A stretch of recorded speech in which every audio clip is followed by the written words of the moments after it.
Yan, start na tayo sa ating ride for today. Evening ride tayo ngayon kasi may mga errand tayo ginagawa sa umaga. Kasi nga today is Monday, Tuesday, and then Wednesday afternoon flight na kami to Manila. So kaya sasamantay din natin yung mga sandaling pagkakataon para makapag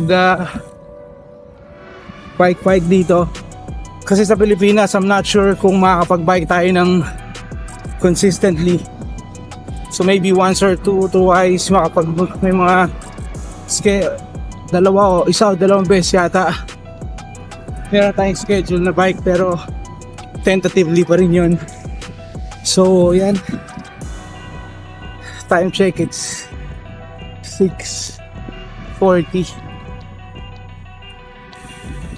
So we'll do the maximum today. Again, minimum of 50. Maybe we'll do 60 or 70. Pero medyo mainit ngayon. Although walang araw, pero mainit. Ay nako, may nakakalimutan tayo. Nakakalimutan ko pagdala ng ilaw. Let's go! Tagay natin dito lang tayo sa mga liliwanag na part kasi in a few minutes or in an hour time magdidilim na. So kainis, kalimutan ko magdala ng ilaw. Anyway, okay lang yan, maliwanag naman dito, so kahit walang ilaw pwede yan. Nagagawa natin ng paraan yan. Ingat lang. Ayan, let's go. Ito so far nakaka 10 kilometers na tayo, 28 minutes. Sobrang hangin. And sabi mo, nakakaramdam, bila ako naramdaman na nanginginig yung tuhod ko. Hindi ko alam kung bakit. Para akong nanghihina. Hindi naman ako gutom, ang dami kong nakain eh. Anyway, titingnan natin, magdadaan-daan lang muna. Tingnan natin kung baka lang sluggish lang dahil busog. So ayan, obserbahan natin. So on that note, shoutout muna tayo. Shoutout sa mga subscribers natin. Welcome po sa mga lahat. Salamat po. Support sa mga bagong subscribers pala. Welcome. Sila Rodan, John Mark, at saka yung pinakabagong natin subscriber si Gerald.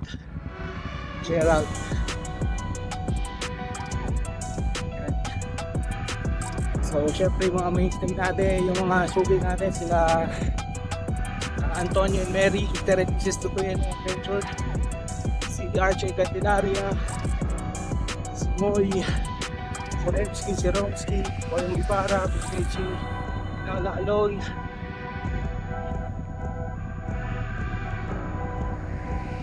sa inyo lahat, diba tayo dito, pasensya na kayo. Ride na ulit tayo, yan, gagabi na. So maya magbubukas na rin ng ilaw. Kahit naman wala tayong ilaw, kasi naman maliwanag naman dito. Yung mga part lang talaga na walang ilaw yung poste, pero overall liwanag naman. So hindi na yung masyadong delikado mag-ride.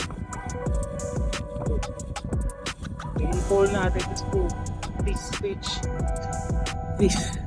at least minimum ma-reach natin ng 50 kilometers. Pero at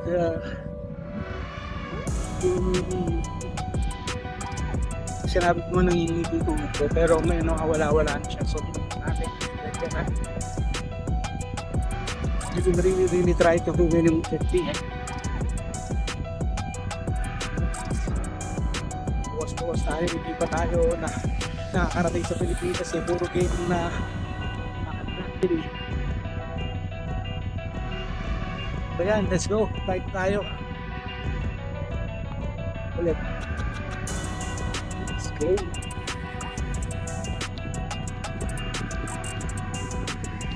Grabe talaga yung ano, kayo ba yung nararamdaman natin? Ano no? Feeling ko ano, ang hina ako na hindi mo maintindihan. I tried, sinaisip ko baka kailangan ko lang mag-init pagpawisan. Hindi, something is off. I'm not sure kung ano yun. Siguro na yung body system ko ay naka-vacation mode na.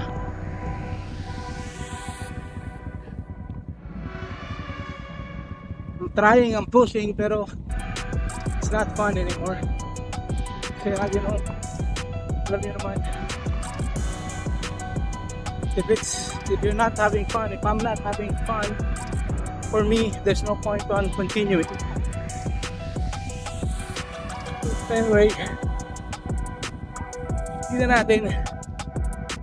Ayan, tapos isa parang I'm gagging. Hindi kung what. Siguro feeling ko ang nakikita ko talagang rason ay siguro because busog ako. Because I ate like 2 shawarma. Hindi naman 2, isa't kalahati, pero yung malalaking shawarma. Kaya siguro gano'n, I don't know if that's the real reason. Yung pakiramdam na to, alam mo yung gutom na gutom ka na nangihina ka, parang gano'n. Pero the opposite, pero hindi naman ako gutom. Hindi rin naman ako buhaw.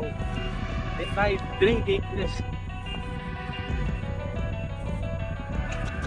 dito naman. Anyway, so far isang 55 minutes na rin tayo, almost 20 kilometers. So mag-i-exit na muna tayo dito because like what I said, there's no point of na continue on something that you're not enjoying. Alam mo yun?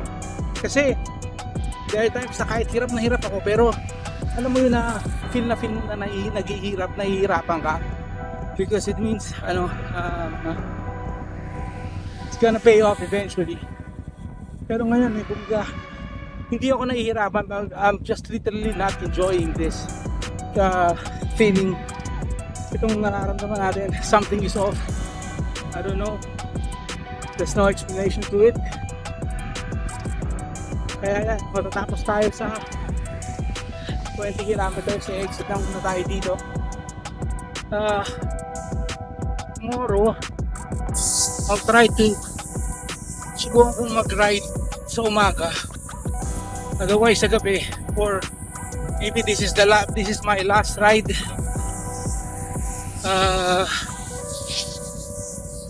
for now. Ito yung last ride natin until we come back from our vacation. Ang vacation namin is 3 weeks lang naman, so I'll be back in first week of July, July 6 or 7 I think. Then I just really can't see the point of continuing on something na hindi ako nag-e-enjoy. Kaya mag-e-exit na muna tayo dito.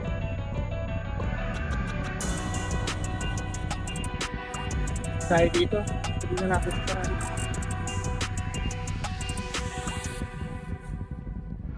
short and sweet ride. Actually, the short and bitter ride. I just hindi ako pinapawisan. Dahil siguro malakas ang hangin, siguro pag tumigil ako, start magaling pa ako. Pero yung hangin alam mo yung parang hangin sa blower. Mainit yung hangin pero hindi naman yung mainit na mapapasok ka, pero alam mo, it's not the cold breeze. Yung siya, may lagkit yung hangin. Kasi yung ramdam mo yung singaw ng lupa. Kaya ganyan ang pakiramdam natin sa breeze ng hangin. I don't know bakit hindi ako pinapawisan. Siguro hindi ko na napapansin. Ayan, so there are possibility that this would be our last ride dito sa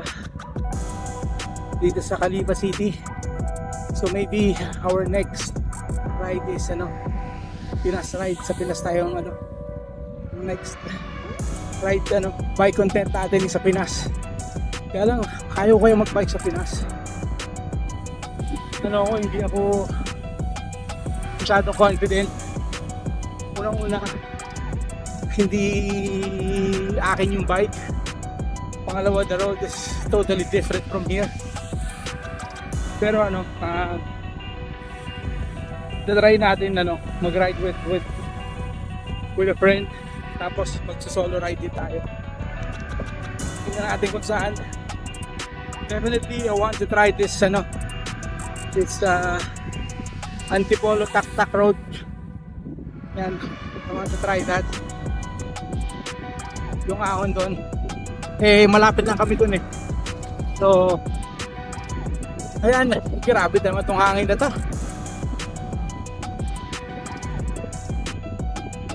So I guess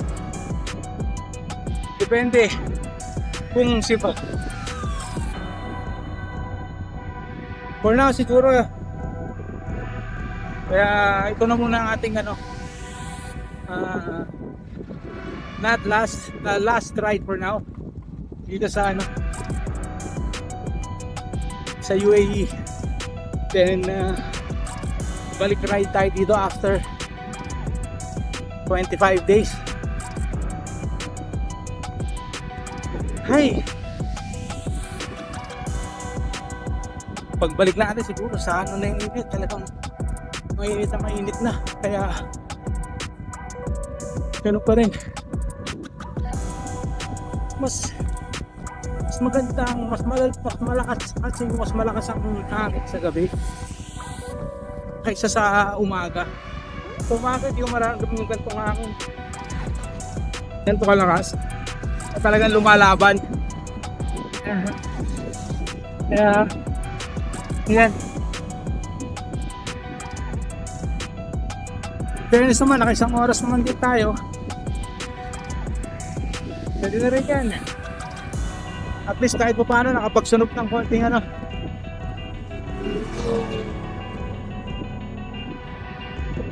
nakapagsunod ng konting calories. Yan.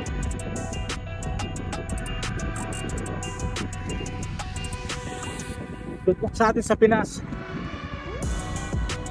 What I'm looking forward, ano ba ang nilook forward kong kainin sa Pinas? I don't know actually. Kasi almost lahat ng mga pagkain sa Pilipinas meron din naman dito. I'm looking forward to meet my friends, yung mga ka-breaks natin dyan, yung mga best friends natin dyan, yung mga get together natin. Mas nilook forward ko doon, yung talk to people, meet mga kaibigan mong tagal-tagal mong hindi mo nakita. Then yung mga kulitan, high school friends, ganyan. Yan ang nilook forward natin more than the food. Pero syempre, di ba pa rin ang mga lutong Pinoy. And actually lang kami, 10 days lang kami sa Manila.